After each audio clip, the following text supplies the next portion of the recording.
London, September 1816.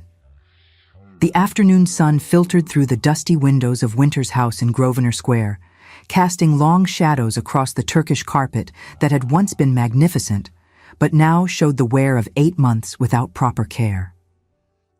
Lady Sophia Winters sat at her late father's mahogany desk, the leather-bound ledger open before her, and confronted the numbers that would destroy everything she had ever known. £40,000 in gaming debts. The Hampshire estate already sold to satisfy the most pressing creditors. 6 weeks until Michaelmas, when this London house would be surrendered, and her 3 younger sisters would face a world that devoured young women without fortune or protection. She pressed her fingers to her temples, willing away the headache that had plagued her for weeks, and thought of Lucy's trusting smile, Helen's brilliant mind, Emily's innocent laughter. At 24, Sophia had raised them all after their mother died, bringing Emily into the world. She had been sister and mother both, had sacrificed her own debut season to ensure theirs would be perfect, had turned down 2 proposals from suitable gentlemen because her father needed her to manage the household. Now her father was 8 months in his grave, and his legacy was ruin. If stories of sacrifice and impossible choices move your heart, subscribe now and join us on this journey. You won't want to miss what happens next. The letter sat beside the ledger, Lord Dalton's familiar script offering what he termed a solution. His nephew by marriage, the Earl of Winterbourne, required a wife. The settlement would be generous beyond reason. £25,000 for her sisters immediately, a jointure of £4,000 per year should she survive him, complete autonomy over the household management. Lord Dalton's carefully worded explanation had made one thing abundantly clear, framing the union not merely as a necessity, but as a mutual rescue. He described the Earl as a man entombed in his own estate, in desperate need of a châtelaine to restore order to a life abandoned to shadows. However, the subtext remained stark. This was not a love match, this was a transaction. The Earl of Winterbourne was 32 years old, had killed his closest friend and cousin in a duel 4 years prior, and had lived in self-imposed exile in Cumbria ever since. His former betrothed, the dead man's sister, had broken their engagement within days of the tragedy. Society called him the cursed Earl. He sought a wife to manage his households and eventually provide an heir, nothing more. Sophia closed the ledger with trembling hands. She thought of Lucy, sweet and trusting, who would be sent to some cruel household as a governess, her gentle spirit crushed by thankless labor. She thought of Helen, brilliant and observant, who would wither as a poor relation in some distant cousin's home, her sharp mind dulled by embroidery and false pleasantries. She thought of Emily, barely 16, who would be devoured by a world that showed no mercy to beautiful girls without protection. The choice was no choice at all. She reached for her writing desk and began composing her acceptance before she could reconsider. Her hand remained steady as she sealed the letter, though her heart hammered against her ribs like a trapped bird. She would not tell her sisters until after the arrangements were finalized. Let them have a few more weeks of hope before they learned the price of their security. Lord Winterbourne arrived 3 days later at precisely 3 o'clock in the afternoon. Sophia had sent her sisters on an errand to Bond Street, ostensibly to select ribbons they could scarcely afford, ensuring she would face this interview alone. Mrs. Fielding, their aging housekeeper, announced him with visible trepidation. The Earl's reputation had preceded him even into the servants' quarters. He was taller than Sophia had imagined, perhaps 6 feet, with dark hair showing threads of premature silver at the temples. His face held an austere handsomeness, all sharp angles and controlled strength, marred by a thin scar along his jaw that spoke of violence survived. But it was his eyes that arrested her, storm gray and holding such profound pain that she forgot to curtsy for a full 3 seconds. He executed a perfect bow, his movements suggesting military precision despite a barely perceptible hesitation in his left leg. Peninsula War veteran, Lord Dalton had mentioned. The injury was subtle, but permanent. "Lady Sophia!" His voice was deeper than she expected, roughened as though from long disuse. I apologize for the directness of this interview. Lord Dalton has informed me of your circumstances, and I believe there is little purpose in dancing around the nature of this proposal." She gestured toward the worn settee, grateful for his bluntness. False courtship would have been unbearable. "Please sit. May I offer tea?" "Thank you. No." He remained standing until she settled into the chair opposite, then took his seat with the same controlled precision. "I require a wife to manage my households, both in London and at Winterbourne Hall in Cumbria. I will eventually require an heir, though there is no immediate urgency in that matter. In exchange, I offer £25,000 to be settled upon your sisters immediately, ensuring their futures and dowries. You will receive a jointure of £4,000 per year should you survive me, and complete autonomy over household management." He paused, his grey eyes meeting hers with unflinching directness. "I spend the majority of my time at Winterbourne Hall. I do not require you to entertain, participate in society, or perform any of the usual social obligations expected of a countess. I prefer solitude and will not burden you with unwanted company. This is a marriage of convenience, Lady Sophia, but I expect you to fulfill all duties as my wife in every respect." The heat that flooded Sophia's cheeks was mortifying, but she maintained her composure. She understood precisely what was being purchased, and the terms being laid bare. Before she could formulate her response, the drawing-room door burst open.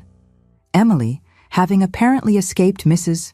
Fielding's supervision, swept in with her arms full of ribbon samples and her face alight with the sort of excitement only a 15-year-old could muster over something so trivial. "Sophia, you simply must see these. The shopkeeper said the rose would complement my complexion perfectly, and I thought perhaps for Helen's birthday we might." She stopped mid-sentence, her smile freezing as she registered the stranger in their drawing-room. The ribbons slithered from her arms in a cascade of silk, pooling at her feet in a rainbow of forgotten color. Lord Winterbourne rose immediately, executing another perfect bow. "You must be Miss Emily. Lord Dalton spoke of your fondness for natural history." A striking change came over his features. The harsh lines softened, the pain in his eyes receding as he observed Emily. He crossed to where the ribbons had fallen and began gathering them with surprising care, presenting them back to her with grave courtesy rather than condescension. "I particularly admire this azure. It reminds me of the bluebells that carpet the woods near Winterbourne Hall each spring." "Have you ever seen a proper bluebell wood, Miss Emily?" Emily's natural exuberance reasserted itself. "Oh, no, my lord, never. Are they truly as beautiful as the poets claim? And is it true that robins nest among them? I found a robin's nest in our garden last spring, you see, and I watched the eggs hatch and the chicks fledge, and it was the most marvelous thing." She continued speaking, her words tumbling over each other in her enthusiasm, and Lord Winterbourne listened with what appeared to be genuine attention. He asked questions about her observations, nodded at her descriptions, and for several minutes became fully engaged in a conversation about garden birds with a 15-year-old girl. Sophia watched, transfixed, as warmth flickered across his austere features. She glimpsed, for just a moment, the man he must have been before tragedy carved those lines into his face and buried that light beneath layers of controlled isolation. Then Emily paused for breath, and reality reasserted itself. Lord Winterbourne's expression shuddered, the walls slamming back into place with almost audible force. He turned to Sophia with renewed formality. "I should not impose further upon your afternoon. If you find my terms acceptable, Lady Sophia, my solicitor will call tomorrow to finalize the arrangements. The settlement for your sisters can be completed within the week, and I would propose we marry once the banns have been read, 3 weeks hence." His gaze held hers, and she saw something flicker in those grey depths. Not hope, precisely, but perhaps a question. "Are you certain? Can you truly accept what I offer, knowing what I am?" She rose, her spine straight, her decision made 8 months ago when her father took his own life rather than face his creditors. Your terms are acceptable, Lord Winterbourne. My solicitor will be available to meet with yours at your earliest convenience. He nodded once, sharp and decisive, then took his leave with the same military precision that marked all his movements. Emily watched him go with open curiosity, then turned to Sophia with questions dancing in her bright eyes. "Who was that gentleman?" she asked. "Why was he here?" she pressed. "Sophia, your face has gone quite pale. Are you unwell?" Sophia drew her youngest sister close, breathing in the rosewater scent of her hair, and prepared to shatter 3 hearts with the news of her sacrifice. They married 3 weeks later at St. George's Church in Hanover Square. The ceremony was sparse, attended only by Lord Dalton, Sophia's 3 sisters, and the necessary solicitors to witness the settlement documents. Lucy wept throughout, her handkerchief pressed to her mouth. Helen watched with her characteristic sharp observation, missing nothing. Emily clutched Sophia's hand during the vows, her grip fierce and protective. Lord Winterbourne, now simply Nicholas to Sophia in the privacy of her thoughts though never aloud, spoke his vows in that same deep, controlled voice. He slipped a gold band set with Winterbourne diamonds onto her finger with hands that did not tremble. When the vicar pronounced them man and wife, he kissed her cheek with distant courtesy, his lips barely brushing her skin. The wedding breakfast was held at Winter's house, a meal prepared by Mrs. Fielding with more care than ingredients. Nicholas spoke little, though he answered Lucy's gentle questions about Winterbourne Hall with patient detail. He seemed to understand, with surprising perception, that her fears for Sophia's future needed soothing. They departed for Cumbria the following morning. Nicholas had arranged for Sophia's sisters to remain at Winter's house for the present, the lease extended through his generosity, with Mrs. Fielding to act as chaperone. The settlement had been paid in full the day after the banns were posted. Lucy would debut next season with a dowry that would attract respectable suitors. Helen had already received approval to attend a select ladies' academy known for its rigorous curriculum. Emily would have her final years of childhood in the only home she remembered. The price had been paid, the transaction complete. The journey north took 3 days. Nicholas rode outside the carriage for the majority of the trip, claiming a preference for fresh air, though Sophia suspected confined spaces oppressed him in ways he would not articulate. When they stopped at posting inns each evening, he saw her settled with scrupulous courtesy, ensured she had everything required for her comfort, then retired to his own chambers with murmured apologies about correspondence requiring his attention. On the 3rd day, as the landscape grew wilder and the cultivated fields gave way to untamed moors, Sophia caught her first glimpse of Winterbourne Hall. It loomed from the moorland like something from a Gothic tale. Ancient grey stone walls rising 3 stories high, ivy clinging to the southern exposure, crenellated towers at each corner speaking of medieval origins. The gardens that surrounded it had once been formal. She could see the ghost of geometric patterns in the overgrown hedgerows, but time and neglect had allowed nature to begin asserting its wild dominion over the once ordered boxwoods. It should have been forbidding. Instead, Sophia found it achingly beautiful. The household staff assembled in the entrance hall to greet their new mistress. Mrs. Blackwood, the housekeeper, was perhaps 50 years of age with steel-gray hair and kind eyes that assessed Sophia with the frank appraisal of someone who had seen much and judged little. She curtsied with genuine respect rather than mere duty. "Welcome to Winterbourne Hall, my lady. We are honored to have you here." The other servants echoed her welcome.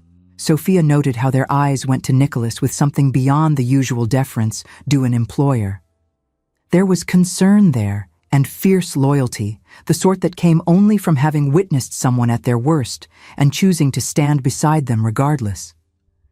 Nicholas handed her into Mrs. Blackwood's capable care with the same distant courtesy that had marked their entire acquaintance. "Mrs. Blackwood will show you to your apartments and help you settle. I trust you will find everything satisfactory. If you require anything, you need only ask." He bowed, then disappeared into what she would later learn was his study. closing the heavy oak door with a finality that suggested she should not expect to see him again that evening. Her apartments occupied the entire eastern wing of the second floor. The Countess's suite had not been occupied in decades, Mrs. Blackwood explained, as she opened doors to reveal rooms that took Sophia's breath away. The bedchamber was vast, with windows overlooking the wild moors and a 4-poster bed hung with emerald velvet. An adjoining sitting room held a pianoforte, bookshelves, and furniture that managed to be both elegant and comfortable. "The Earl had everything fitted up when he knew you were coming, my lady," Mrs. Blackwood said, pride evident in her voice. "He personally selected the pianoforte, said he remembered Lord Dalton mentioning your fondness for music. That small detail, that unexpected consideration, caused an uncomfortable tightness in Sophia's chest. She pressed her hand against her breastbone, willing away the sensation. A connecting door led to what could only be the Earl's chambers. Mrs. Blackwood followed her gaze and cleared her throat delicately. "His lordship's apartments, my lady. The door is never locked, should you need anything during the night." The implication hung in the air between them. Sophia's cheeks heated, but she merely nodded her understanding. The first weeks established a careful choreography. They met in the breakfast room where the atmosphere permitted a comfortable silence, Nicholas reading his correspondence while she poured tea, suggesting a domestic intimacy developing within the formality. Dinner was served at 6, and he occasionally joined her in the drawing room for an hour after the meal. His conversation was unfailingly courteous, focused on household matters or local concerns, never venturing into anything personal. He asked about her comfort, whether the staff attended her satisfactorily, if there was anything she required. He never touched her beyond the occasional formal gesture, offering his arm when propriety demanded. He never visited her chambers, though that connecting door remained unlocked. Sophia threw herself into managing the household with the same focused determination she had once applied to raising her sisters. Winterbourne Hall had been neglected for too long, not through any fault of the staff, but simply from lack of direction. The late Countess, Nicholas's mother, had died when he was 18. No woman had held authority here in 14 years. She discovered account books in disarray, linens that needed replacing, rooms closed off and gathering dust. The work was satisfying in ways she had not anticipated. Each improvement felt like a small victory, evidence that she could be useful even in this strange marriage of convenience. She also discovered the portrait gallery on a rainy afternoon 3 weeks into her residence. The long room occupied the southern wing of the 3rd floor, its walls covered in paintings chronicling generations of Winterbourne history. Sophia walked slowly along the gallery, studying the faces of Nicholas's ancestors, until she reached a family grouping that stopped her in her tracks. The painting was perhaps 8 years old, showing a young Nicholas who could not have been more than 24. His face was unlined, open in a way she had never seen, his smile genuine and unguarded. Beside him stood another young man, so similar in coloring and build that they might have been brothers rather than cousins. Edmund Beaumont. It could be no one else. That was painted the summer before everything changed.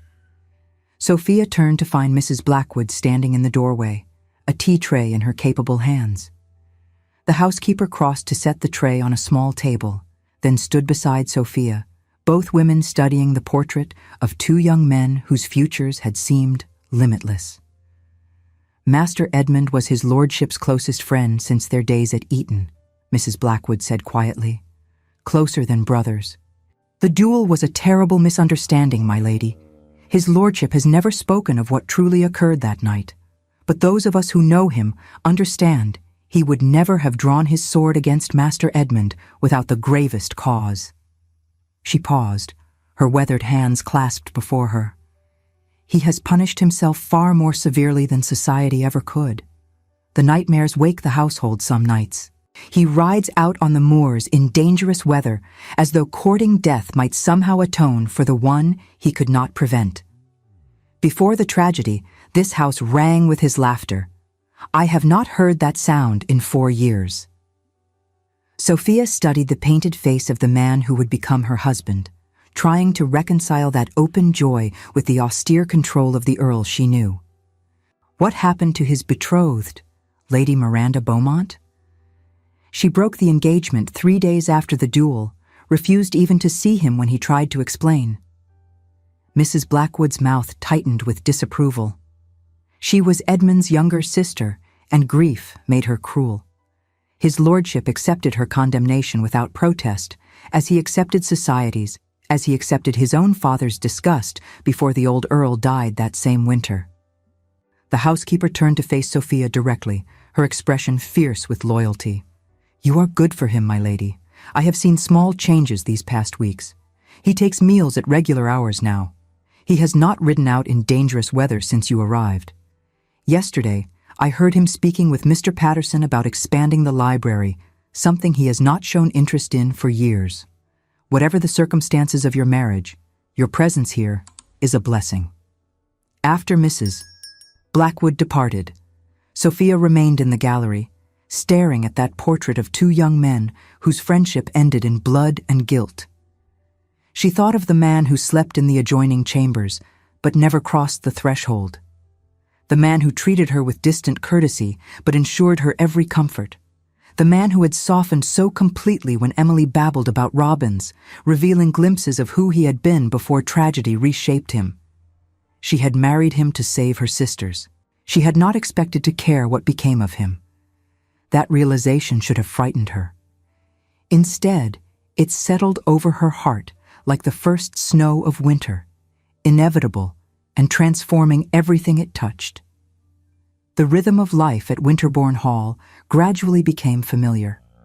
Sophia rose early, attended to correspondence and household matters through the morning, took walks on the moors when weather permitted. She played the pianoforte each afternoon in her sitting room, finding solace in Mozart and Handel. She did not know for several weeks that Nicholas arranged his schedule to be nearby during those afternoon hours. Did not realize he positioned himself in the library or his study, close enough to hear the music filtering through the ancient walls, maintaining the careful distance his conscience apparently demanded while seeking whatever comfort her playing provided. It was Mrs. Blackwood who finally mentioned it, casually noting how pleasant it was to hear music in the house again, and how his lordship had taken to working in the library rather than his study during the afternoons. "Says the light is better for reading," the housekeeper added with a knowing smile. "Though I notice he sits in the chair nearest the wall you share, my lady, and he never turns pages during your performances." That evening, emboldened by this intelligence, Sophia took her courage in both hands. When Nicholas rose to depart the drawing room at his usual hour, she spoke before fear could silence her. "Would you care to remain, my lord? I thought I might play for a while, and you are welcome to stay if the music would not disturb your reading." He froze mid-bow, his expression unreadable. For a long moment, she thought he would refuse with his typical polite excuse. Then his shoulders relaxed fractionally, and he inclined his head. "I would be honored, my lady. Thank you." He settled into the chair by the fire while she crossed to the pianoforte, hyper-aware of his presence in a way that made her fingers clumsy on the keys. She began with Bach, something technically demanding that required her complete concentration, and gradually lost herself in the familiar patterns. The music filled the room, not merely as notes on a page, but as an emotional language that spoke the words they could not say. It vibrated through the floorboards and hung in the dusty air, a bridge spanning the silence between them. When she finished the piece and turned, she found Nicholas watching her with an expression of such naked longing that her breath caught. He seemed unaware of his lapse, the careful control stripped away by the music's power, and in that unguarded moment, she saw the depth of his isolation, his hunger for connection, his fear of reaching for something he believed he did not deserve. Then he blinked, and the walls slammed back into place. He rose with his usual careful precision. That was extraordinary. "Thank you for allowing me to listen. I should not keep you further. Good evening, Lady Sophia." He was gone before she could respond, leaving her alone with the echoes of both music and that brief glimpse of the man behind the armor.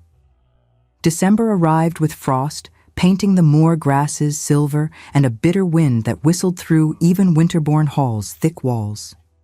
Sophia invited her sisters for Christmas, knowing Nicholas would not object to guests who kept to the family wing and made no social demands.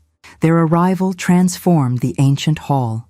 Lucy's gentle warmth and Helen's sharp observations and Emily's exuberant youth breathing life into rooms that had been too quiet for too long. To Sophia's surprise, Nicholas did not retreat further into isolation. Instead, he engaged with her sisters with the same patient attention he had shown Emily that first day. He arranged for appropriate riding horses so Emily could explore the estate. He procured rare botanical texts for Helen, whose fascination with natural philosophy had blossomed at her academy.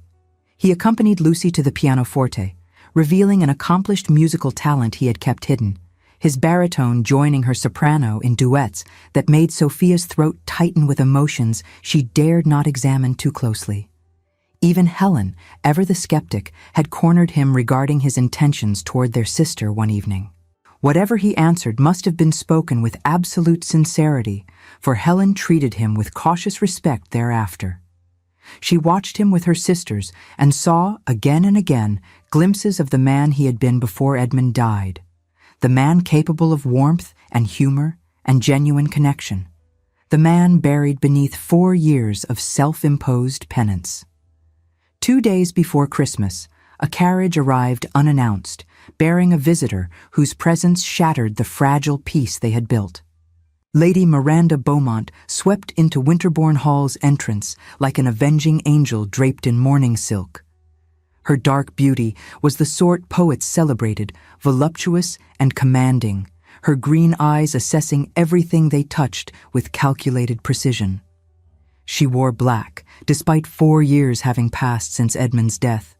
The widow's weeds she had no legal right to claim, serving as both armor and accusation. Sophia, returning from a walk on the moors with her sisters, found their unexpected guest already installed in the drawing room.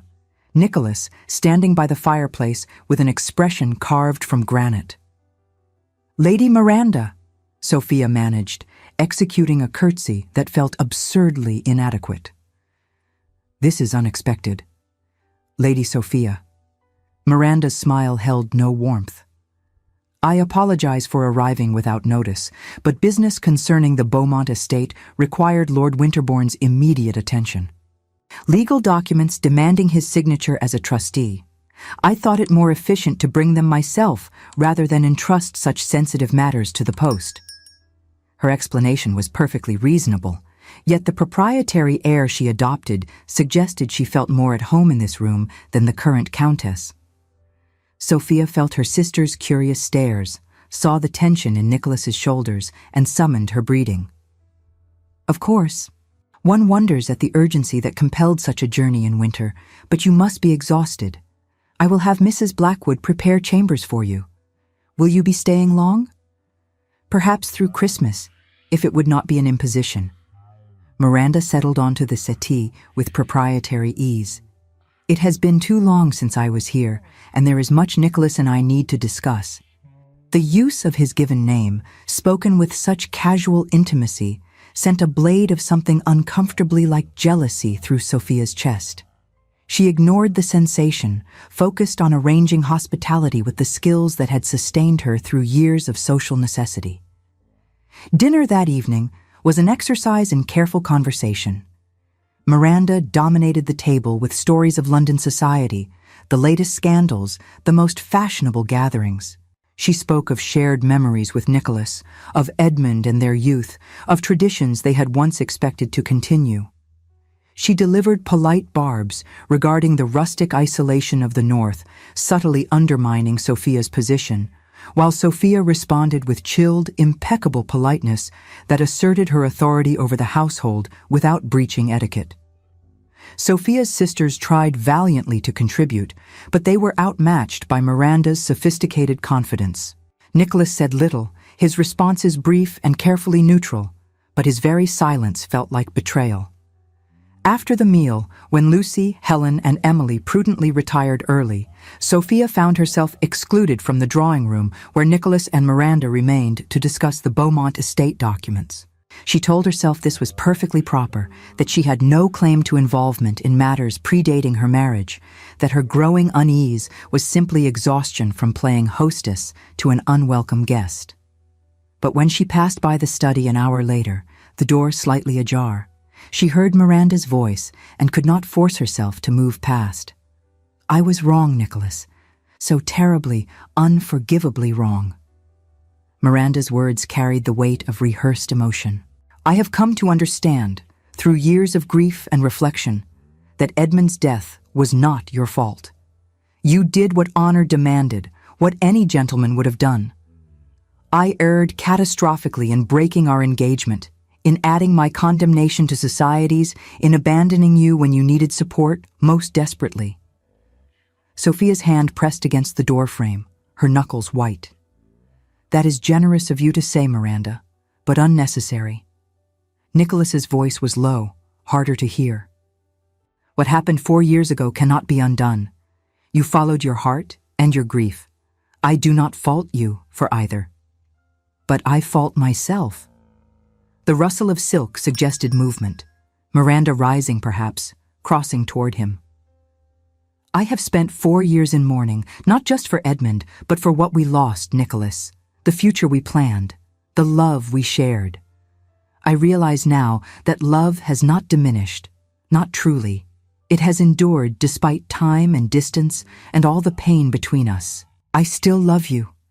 I have always loved you, and I know in my heart that you feel the same." Sophia waited, her entire body taut as a drawn bowstring, for Nicholas to deny it, to speak of his marriage, of changed circumstances, of the impossibility of what Miranda suggested. Instead, silence stretched between them like a chasm. When Nicholas finally spoke, his voice was too quiet for Sophia to discern the words, but his tone unmistakably gentle, perhaps even tender.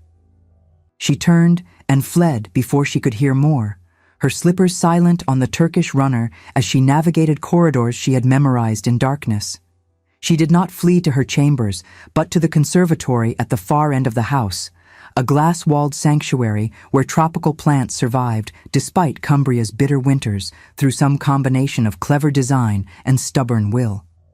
She sank onto a bench beneath a potted palm, her hands pressed to her chest. She had received exactly what she bargained for, yet the sting of betrayal was sharper than any blade. Love had never been part of their agreement, but she had been foolish enough to let it grow in the silence between them. The conservatory door opened. Sophia looked up, expecting Mrs. Blackwood or perhaps one of her sisters, and found Nicholas silhouetted against the lamplight from the corridor.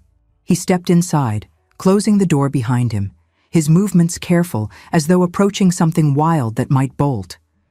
"Sophia, I saw you pass the library. I wanted to ensure you were well." "Perfectly well, my lord." Her voice sounded distant even to her own ears, frost coating each syllable. "I required some air. The drawing room was rather warm." He studied her face, his gray eyes shadowed in the dim light filtering through glass walls. "Did you hear what passed between Miranda and myself?" Honesty had always been Sophia's weakness. Some of it. Enough. "I see." He crossed to stand before the windows overlooking the darkened moors, his hands clasped behind his back in that military posture he adopted when troubled. "Then you deserve an explanation." "I deserve nothing beyond what our marriage contract stipulates, my lord." The formality was intentional, a return to the careful distance they had maintained before music and shared meals began eroding her defenses. "Your past with Lady Miranda is none of my concern. It is, however, if her presence causes you distress." He turned to face her, his expression unreadable. "Miranda came with an offer I had not anticipated. She has connections within the church through her family, powerful connections that could arrange an annulment on the grounds that our marriage has not been properly consummated." The words landed like physical blows. Sophia felt the blood drain from her face, her hands tightening on the bench until her knuckles ached. Nicholas continued, his voice carefully neutral. She has offered to ensure your sisters remain provided for, the settlement repaid in full through Beaumont funds, as though our marriage never occurred. I would be free to wed the woman I once chose, and you would be free to find a husband who could offer more than cold courtesy and a house full of shadows. So this was how it ended. Not through cruelty or scandal, but through careful negotiation and everyone acting from the highest possible motives. She would be set aside, discarded like an experiment that failed to yield desired results, while Nicholas reclaimed the love he had never truly relinquished. Sophia rose, her spine straight, her breeding demanding dignity even as her world crumbled. I see. Then it shall be done. I will agree to whatever arrangements you deem appropriate. My sisters are safe, their futures secured. I fulfilled my part of our bargain. That you would see me comfortably settled afterward is generous beyond expectation. She moved toward the door, needing to escape before the tears threatening to unmake her could fall. She would not give him that, would not burden him with emotions he had never invited, and did not return. His hand caught her arm as she passed, the touch burning through the thin silk of her evening gown. She stopped but did not turn, could not bear to meet his eyes. Sophia. Just her name, roughened by some emotion she could not identify. You misunderstand. I think I understand perfectly, my lord. Lady Miranda has offered you a second chance, an opportunity to reclaim what was lost. Why would you not accept? She clearly still loves you, and you spoke to her with such gentleness. I do not fault you for choosing to correct a mistake forced upon you by circumstances. His grip on her arm tightened fractionally. Look at me. She shook her head, the tears too close now to risk it. Sophia, please. The please, so unexpected from a man who commanded rather than pleaded, broke through her resistance. She turned, keeping her gaze fixed somewhere near his cravat, and waited. He released her arm but did not step back, his presence overwhelming in the small space between them. The conversation you overheard was not what you imagine. Miranda's arrival was indeed a shock, but not for the reasons you suppose. Her offer of reconciliation reminded me precisely why I never truly loved her, not in the way that matters. Sophia's eyes snapped to his face despite her resolution. He met her gaze steadily, something raw and uncertain flickering in those gray depths. She was a suitable choice, he continued, each word seemingly dragged from somewhere deep and reluctant. Appropriate family, pleasant company, shared history. But there was no fire between us, no depth of feeling that survived adversity. When Edmund died, what little we shared burned away like morning mist. I thought myself content with that emptiness, thought it safer than risking genuine connection again. He lifted his hand, hesitated, then gently touched her cheek with fingers that trembled slightly. Then you arrived, you, with your quiet strength and fierce loyalty to your sisters, with your grace under impossible circumstances, with your refusal to be diminished by tragedy or reduced to mere transaction. You transformed this house, brought life back to rooms that had been tombs. You played Mozart in the afternoons, and I found myself rearranging my entire day just to be near enough to hear. You spoke to the tenants with genuine interest, remembered their children's names, cared about matters I had stopped noticing years ago. His thumb brushed across her cheekbone, catching a tear she had not realized escaped. My heart has become irrevocably entangled with yours, Sophia. Desperately, completely, in ways that terrify me because I never intended to love again after Edmund, never believed myself capable of it. I kept my distance from fear, not indifference. Fear that you would turn away if you knew the depth of my feelings. Fear that I would destroy the fragile peace we had built. Fear that I was too damaged, too stained by guilt and tragedy to deserve the light you brought into my darkness. Sophia could not breathe, could not think beyond the impossible words he was speaking, the impossible hope unfurling in her chest. The night of the snowstorm, he continued, his voice dropping to barely above a whisper. "When I thought I had lost you, when I found that overturned carriage and saw blood on your face, something inside me shattered completely. I realized in that moment what I had been denying for months. You are not a transaction, or a convenience, or a solution to loneliness. You are everything I never dared hope for, and infinitely more than I deserve." His forehead came to rest against hers, his eyes closing as though the contact pained him. When Miranda arrived speaking of second chances, my first thought was not of what we once shared, but of you. Of how every word she spoke, every memory she invoked, only emphasized how little I had felt for her compared to what I feel for you. The conversation you heard was me telling her, as gently as I could manage, that my heart belongs entirely to my wife, that I wish her well but can offer nothing beyond distant friendship, that the man she remembers died with Edmund, and the man I am now loves someone else with depth that leaves no room for anything else. Sophia's hands came up to grip his coat, anchoring herself against the tide of emotion threatening to sweep away all her careful control. "I thought," she managed, her voice breaking, "I thought you wanted to be free of me, that you regretted our marriage, that I was simply a duty you performed with characteristic honor, but no genuine feeling." "God, no." The words came out fierce, almost anguished. "You are the best thing that has happened to me in 4 years. The only good thing, truth be told. I am sorry I made you doubt that. Sorry I was too much of a coward to speak sooner, to show you what you mean to me." "I am equally a coward," Sophia confessed, the words tumbling out now that honesty had been established. "I fell in love with you despite every rational argument against it, despite our practical arrangement, despite my determination to guard my heart. I told myself it was foolish, that I had no right to want more than security, that loving you would only lead to heartbreak." His arms came around her then, pulling her against his chest where she could feel the thundering of his heart. "We have been 2 fools then, circling each other in careful distance when we both wanted the same impossible thing." She tilted her face up, and he met her halfway. The kiss was nothing like the brief, formal brush of lips at their wedding. This was desperate and tender and fierce, 4 months of suppressed longing transmuting into physical expression. His hand cradled the back of her head, fingers tangling in her carefully arranged hair and undoing all the pins Mrs. Blackwood had so meticulously placed. Her hands mapped the breadth of his shoulders, learning the reality of the body she had only observed from careful distance. When they finally broke apart, both breathing hard, Nicholas rested his forehead against hers and let out a shaky laugh. "I have shadows still, Sophia. Guilt over Edmund that has not magically disappeared because I love you.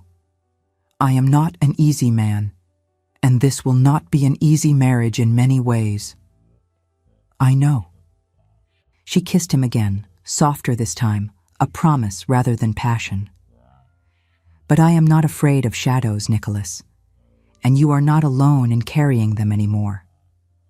They stood together in the conservatory's warm dimness, 2 people who had married for the wrong reasons, discovering they had found the right person regardless. Outside, snow began to fall across the dark moors, covering old paths and creating new ones, a transformation both gradual and absolute. The remainder of Miranda's visit passed with strained civility. She departed 2 days after Christmas, pleading urgent business in London, her green eyes hard with understanding as she offered frigid congratulations on their apparent happiness. Sophia felt pity rather than triumph watching her carriage disappear down the drive. Miranda had loved Edmund and lost him, had loved Nicholas and lost him too, and now faced a future emptied of both. January brought a letter bearing the Beaumont seal but unfamiliar handwriting. Peter Beaumont, Edmund's younger brother who had been abroad during the tragedy, requested an audience on urgent family business. He arrived on a bitter afternoon when frost turned the moors to silver. Peter was 26 now, brown-haired and pleasant-faced, bearing a striking resemblance to the Edmund of the portrait gallery. He carried a leather satchel with the care of someone transporting something precious and potentially explosive. Nicholas received him in the library, Sophia present at her husband's specific request, a breach of custom he deemed necessary for his composure. Peter declined refreshment, his manner suggesting this visit cost him considerable effort. "I have spent the past year investigating the circumstances surrounding Edmund's death," he began without preamble. "I was 17 when it happened, away at Cambridge, and I accepted the story society told because I knew no better and had no reason to question. But as I grew older, certain inconsistencies troubled me. Edmund was my brother, and I loved him. But he was also capable of cruelty when overcome by wine, and his charm often masked behavior I came to recognize as dishonorable." Nicholas stiffened beside Sophia.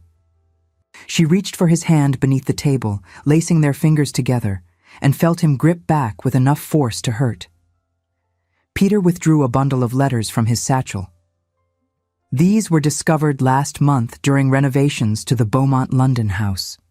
They had fallen behind a panel in Edmund's chambers and been forgotten. Among them was a letter Edmund wrote the night before he died, addressed to you, Nicholas, but apparently never posted. He slid the yellowed paper across the mahogany surface. Nicholas made no move to take it, his face draining of color. Sophia picked it up, and after receiving his nearly imperceptible nod, began to read aloud. "Dear Nicholas, if you are reading this, I shall likely be dead and making a damned nuisance of myself as a ghost. I have this unsettled feeling tonight, as though I am standing at the edge of something dangerous. You know I never attend to such premonitions, but for once I shall be practical and set certain matters down in ink." Her voice faltered over Edmund's casual tone, the confident scrawl suggesting a man unaware these would be his final written words. "What happened with Miss Catherine was unforgivable, and you were right to challenge me. I was drunk, angry about Miranda's nagging, and I took liberties with a woman who had no recourse or protection.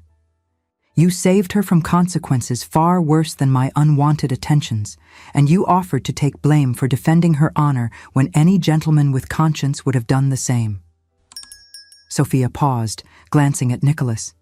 His jaw was rigid, his eyes fixed on nothing. "If I am killed tomorrow, know that I do not blame you. I blame only myself for being fool enough to draw on the finest swordsman I know while foxed and furious. You have been the best of friends, the brother I should have been to Peter and never managed. If I die, mourn me if you must, but do not waste your life in guilt. I would not want that. Live, Nicholas. Laugh as you used to. Find someone who deserves you more than Miranda ever did. Remember me fondly, but do not let my stupidity destroy you." The letter continued with instructions for Peter's guardianship and financial matters. But the essential message was clear. Edmund had absolved Nicholas of responsibility before the duel even occurred. Sophia lowered the paper, the rustle of dry ink loud in the quiet room. Peter cleared his throat. "I also located Miss Catherine. She is now Mrs. Chapman, living in Birmingham with her husband and 3 children. She was willing to provide a full account of what transpired that night. Edmund offered a grave insult to her person in the garden at Lady Pemberton's ball, attempted to force himself upon her, would have succeeded had you not intervened.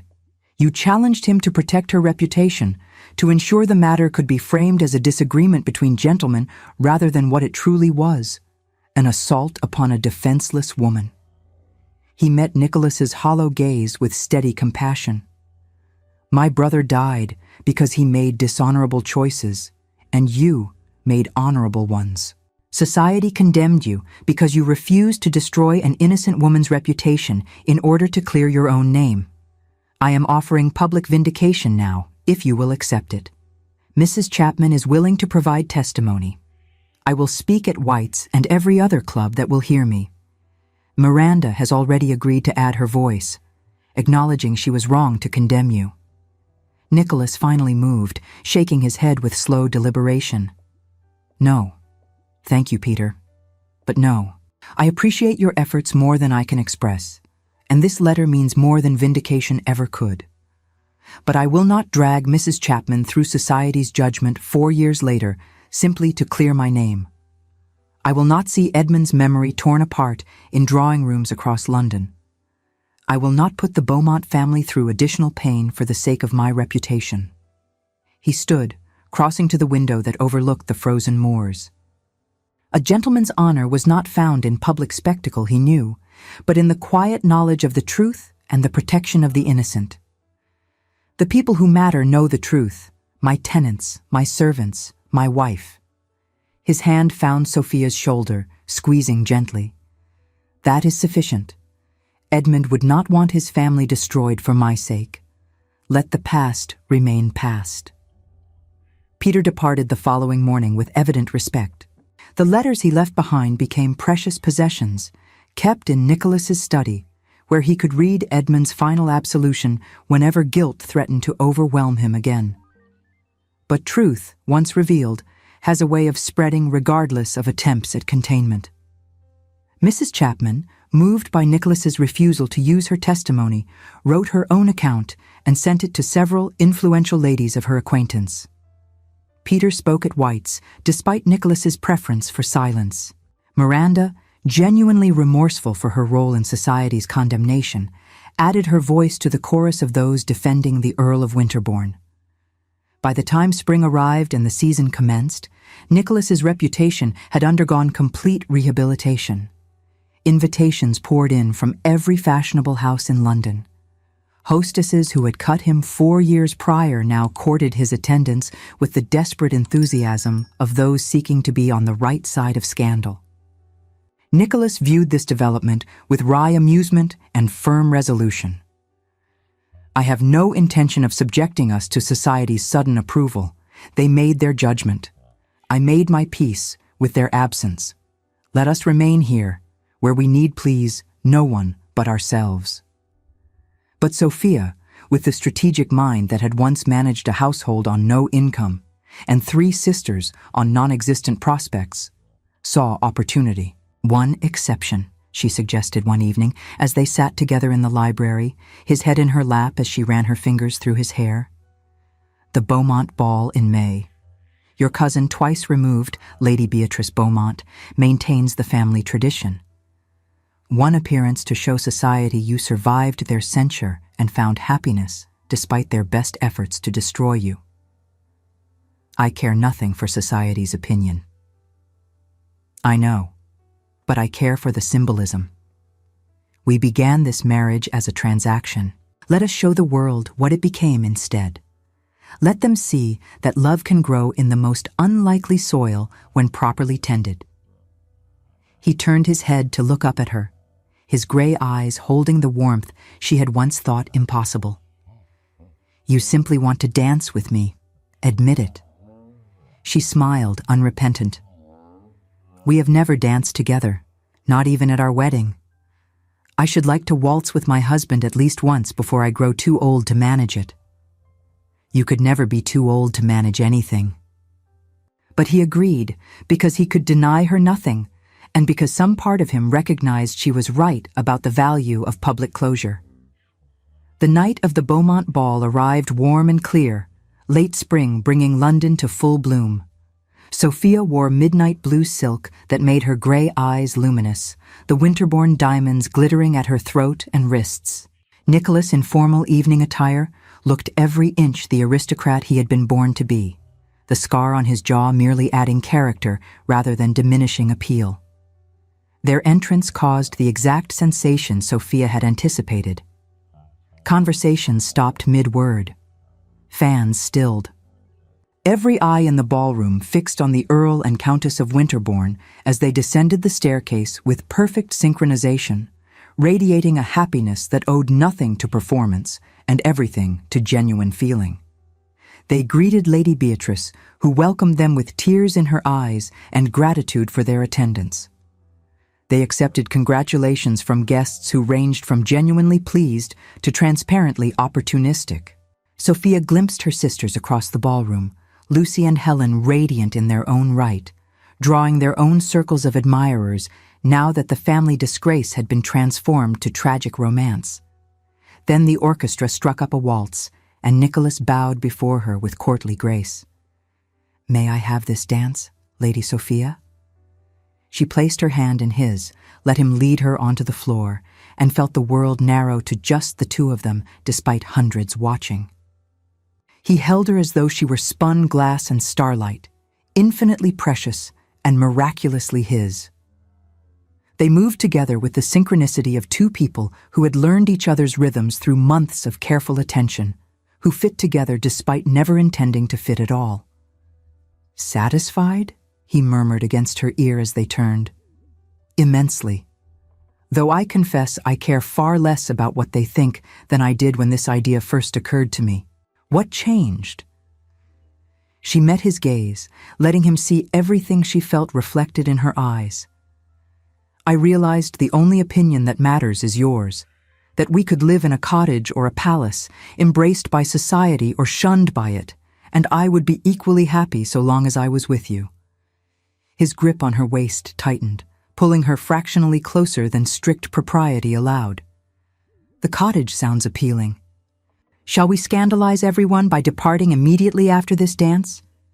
We shall scandalize them by staying precisely as long as courtesy demands, dancing exactly twice more with appropriate partners, and then departing at the earliest acceptable moment to return home.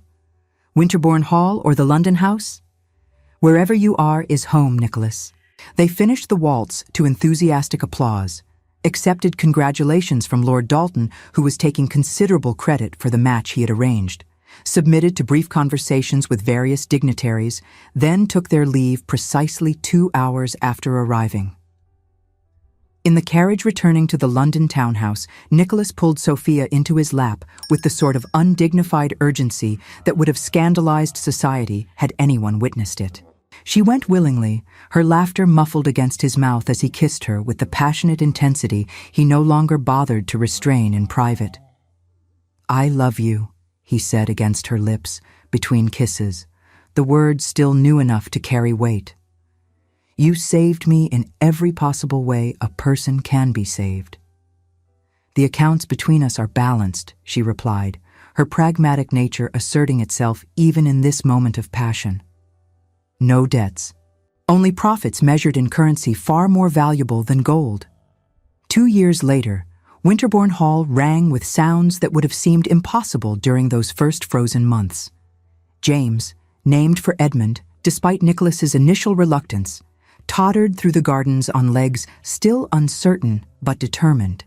Sarah, 6 months old, gurgled from her basket beneath a spreading oak where Sophia sat with Mrs.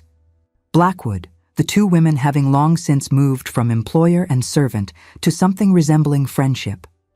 Nicholas taught James to roll a hoop across the lawn, his laughter at his son's delighted shrieks, the sound Mrs. Blackwood had despaired of ever hearing again.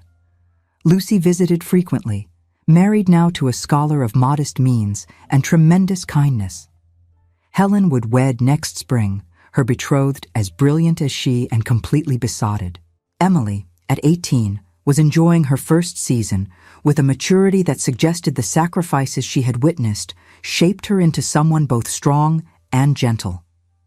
The Harvest Festival brought the entire county to Winterbourne Hall, tenants and gentry mingling with the easy familiarity Nicholas's fair stewardship had encouraged.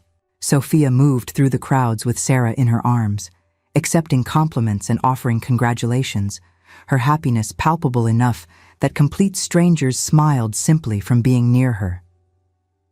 As evening fell and the festival began winding toward conclusion, Nicholas found her by the lily pond where they had once stood on opposite sides of careful distance. He took Sarah from her arms, cradling their daughter with the confident ease of a man who had learned that love did not make him weak, but rather gave him strength he had never imagined possessing. James appeared, demanding to be lifted to his father's shoulders, and Nicholas obliged with mock protests about growing too heavy. The boy shrieked with joy at the elevated vantage point, then demanded a story. "Tell about the brave knight and clever princess," James insisted, his syntax still adorably imperfect. "Was real? Did they really live happy after?" Nicholas met Sophia's eyes across the fading light, his gaze holding the wealth of their shared history, pain transmuted into joy, duty transformed into devotion. "Yes," he said, pulling Sophia against his side with his free arm, their family united in the sort of casual intimacy that had once seemed impossible. Sometimes, when people are very fortunate and very brave, they really do live happily ever after. Not because life becomes easy or perfect, but because they find someone whose love makes even the difficult parts worth enduring.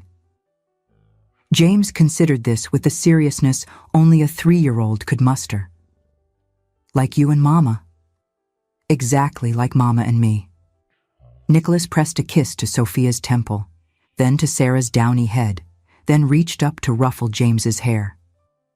"We were both lost, your mother and I, wandering separate paths through darkness. Then we found each other, quite by accident, and suddenly the darkness was not quite so dark anymore." Sophia leaned into her husband's solid warmth, watching the last rays of sunlight paint the ancient stones of Winterbourne Hall in shades of amber and rose. She thought of that terrified woman who had accepted a transaction to save her sisters, who had expected duty and received devotion, who had stumbled into love while trying merely to survive. "No regrets?" Nicholas murmured, low enough that only she could hear. "Not a single one." She turned her face up for his kiss, gentle and brief with their children present, but holding promise of more thorough expressions later when they were alone. "Though I confess, I never expected a business arrangement to yield such extraordinary dividends." His laughter rumbled through his chest, rich and unrestrained and free. "Only you would describe our love in financial terms." "I am a practical woman, my lord. I assess the value of my wager with considerable care." She smiled up at him, gray eyes meeting gray eyes, two souls who had found each other against all probability and chosen, again and again, to stay found. "And I can report with complete confidence that this particular union has exceeded all expectations most spectacularly." James demanded another story. Sarah began fussing for her evening feeding. The festival continued its gentle dissolution around them as tenants departed for homes filled with the harvest's bounty, as stars emerged above the darkening moors, as Winterbourne Hall settled into its ancient stones with the peace of a place finally, completely, home to those who dwelt within. They had begun as strangers bound by necessity, became partners through careful negotiation, and transformed into lovers through the stubborn insistence that even the most practical arrangement could bloom into something extraordinary. They had found their way to that rare and precious place where the best stories always end, not in perfection, for life granted no such thing, but in a love that was real and chosen and fought for, and therefore infinitely more valuable than any fairy tale.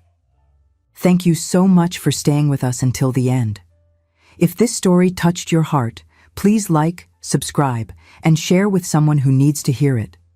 Your support helps us continue creating stories of love, resilience, and hope.